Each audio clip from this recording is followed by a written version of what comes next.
అంధకారంలో ఆంధ్రప్రదేశ్ రాజధాని అమరావతి. అమరావతి 5 కోట్ల ఆంధ్రప్రదేశ్ ప్రజల కలల రాజధాని. 2014లో నూతనంగా ఏర్పడిన ఆంధ్రప్రదేశ్ రాష్ట్రానికి రాజధాని లేకపోవడంతో రాజధాని ఏర్పాటు చేసే బాధ్యత నూతనంగా ఏర్పడిన ప్రభుత్వంపై ఉన్న సమయంలో నాటి టీడీపీ ప్రభుత్వం, ప్రతిపక్ష వైసీపీ కలిసి సమిష్టి నిర్ణయంతో అన్ని ప్రాంతాల వారికి అందుబాటులో ఉండేలా అమరావతి ప్రాంతాన్ని రాజధానిగా గుర్తిస్తూ దాదాపు 33,000 ఎకరాల భూమిని అమరావతి పరిసర ప్రాంత రైతులు, దళితులు, అన్ని వర్గాల ప్రజల భవిష్యత్తు ఆశలతో మొదలైన రాజధాని అమరావతి నగర నిర్మాణం నేడు అంధకారంలో చిక్కుకుంది. మొదటి నుంచి జనసేన పార్టీ అమరావతిని ఒక వర్గానికి రాజధానిగా చూడకూడదు అని, భూములు ఇచ్చిన ప్రజల హక్కులు పరిరక్షించాలని, దానికోసం ప్రభుత్వం చట్టం చేయాలని చెప్తున్నప్పటికీ ప్రభుత్వం పెడచెవిన పెట్టింది. రైతుల నుంచి అంత భూమిని మనం సేకరించినప్పుడు ప్రభుత్వాలకి ఎలాంటి బాధ్యత ఉండాలి? మొన్న జగన్ గారు ఉండవల్లి గ్రామానికి వెళ్ళి నేను ముఖ్యమంత్రి అయితే మీ పొలాలు మీకు తిరిగి ఇచ్చేస్తాను అన్నారు. కీరించి మేలించమంటారు. 2019లో ఒకవేళ ఆయన రాలేదు, తెలుగుదేశం పార్టీ రాలేదు. ఒకవేళ రాకపోతే ఎవరైతే స్వచ్ఛందంగా ఇచ్చారో వాళ్ళు నష్టపోకుండా ఎలాంటి రాజ్యాంగ పరంగా వాళ్ళకి ఎలాంటి రక్షణ ఉంటుంది ఒక్కొక్కరు ఇచ్చిన ప్రతి రైతుకి? ఒకవేళ వచ్చే ఎన్నికల్లో తెలుగుదేశం పార్టీ రాకపోతే రాజపత్రం ద్వారా, ధృవీకరణ పత్రాల ద్వారా ఏమీ లిఖితపూర్వకంగా లేనప్పుడు అవి ఎంత హాని కలిగజేస్తాయి?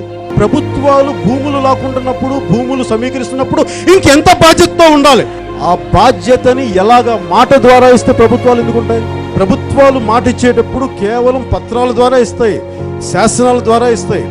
అమరావతి అనుకూలమైన రాజధాని అని నాడు అసెంబ్లీలో చెప్పిన నాటి ప్రతిపక్ష నేత, నేటి ముఖ్యమంత్రి జగన్మోహన్ రెడ్డి అధికారంలోకి వచ్చిన రోజు నుంచి అమరావతి రాజధాని నిర్మాణం జరగకుండా అడ్డుకుంటూ రాష్ట్రానికి 3 రాజధానులు అంటూ కొత్త నాటకానికి తెరలేపాడు. ఆంధ్రప్రదేశ్ నూతన రాష్ట్రం ఏర్పాటై 9 ఏళ్లు గడుస్తున్నా ఇప్పటికీ రాజధాని అంటూ లేని రాష్ట్రంగా చరిత్రలో నిలిచింది ఆంధ్రప్రదేశ్. రాజధాని ప్రాంతాన్నే మార్చేస్తా అంటూ తుగ్లక్ నిర్ణయాలతో రాష్ట్ర అభివృద్ధిని తుంగలో తొక్కాడు జగన్ రెడ్డి. తెలుగుదేశం హయాంలో తప్పులు జరుగుతుంటే వాటిని బయటికి తీయండి, తీసి దాని తగ్గట్టుగా వారికి ఎవరి బాధ్యతలో వారికి శిక్షించండి. అంతేగాని దానికోసం అలాంటి తప్పులు ఉన్నాయి అని మీరు చెప్పి అమరావతిని కనిపిస్తా ఉంటే దానికి జనసేన గాని నేను గాని ప్రాంతాల మధ్య అక్కర్లేని విద్వేషాలు రెచ్చగొట్టింది వైసీపీ ప్రభుత్వం. నిజంగా జగన్ రెడ్డికి చిత్తశుద్ధి ఉంటే అమరావతిని రాజధానిగా గుర్తించిన రోజు 3 రాజధానులు అని చెప్పి ఉండొచ్చు కదా. కానీ అప్పుడు నిద్రపోయిన జగన్ రెడ్డి అధికారంలోకి వచ్చాక రాష్ట్రాన్ని నాశనం చేయటమే లక్ష్యంగా పనిచేయటం మొదలుపెట్టారు. సమతుల్యత పాటించటం చాలా హోలిస్టిక్ గా, సమగ్ర దృష్టితో, చాలా ప్రత్యేక దృష్టితో చూడాలి. ప్రభుత్వాలు ఏమి చేయలేనప్పుడే అప్పుడు ప్రజలు రోడ్ల మీదకి వస్తారు, విప్లవాలు వస్తాయి. తమ భవిష్యత్తు కోసం ఎదురు తిరిగిన అమరావతి రైతులను, మహిళలను లాఠీలతో కొట్టించాడు. వారి పోరాటాలకు అడుగడుగున అడ్డంకులు సృష్టించారు. అటువంటి పరిస్థితుల్లో జనసేనాని శ్రీ పవన్ కళ్యాణ్ గారు వైసీపీ ప్రభుత్వ అడ్డుకంచెలను దాటుకుని వెళ్లి రైతుల పక్షాన పోరాడి అమరావతి మాత్రమే రాజధాని అంటూ హామీ ఇచ్చి మరోసారి రాష్ట్రానికి అన్యాయం జరగకుండా పోరాటం మొదలుపెట్టారు.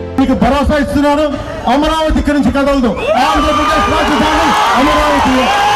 ఎప్పటికప్పుడు రాజధాని అమరావతి రైతులతో జనసేన పార్టీ సంప్రదింపులు జరుపుతూ అమరావతి పరిరక్షణ కోసం చిత్తశుద్ధిని చాటుకుంది జనసేన. కేవలం తమ స్వలాభం, రియల్ ఎస్టేట్ దందా కోసం ఎంతో అభివృద్ధి చెందిన వైజాగ్ ప్రాంతంలో అలజడులు సృష్టించింది వైసీపీ ప్రభుత్వం.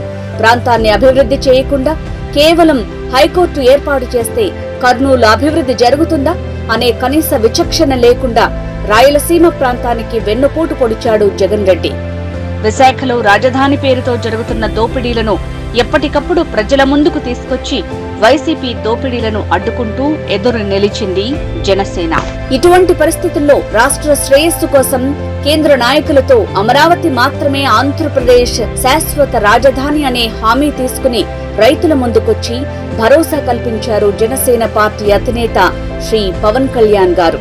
రానున్న రోజుల్లో వైసీపీ అసమర్థ నిర్ణయాలతో అంధకారంలో చిక్కుకున్న ఆంధ్రప్రదేశ్ రాజధాని అమరావతిని ప్రపంచ స్థాయి రాజధానిగా తీర్చిదిద్దే బాధ్యతను జనసేన ప్రభుత్వం తీసుకుని అన్ని ప్రాంతాల అభివృద్ధి ధ్యేయంగా పనిచేస్తామని మాటిస్తూ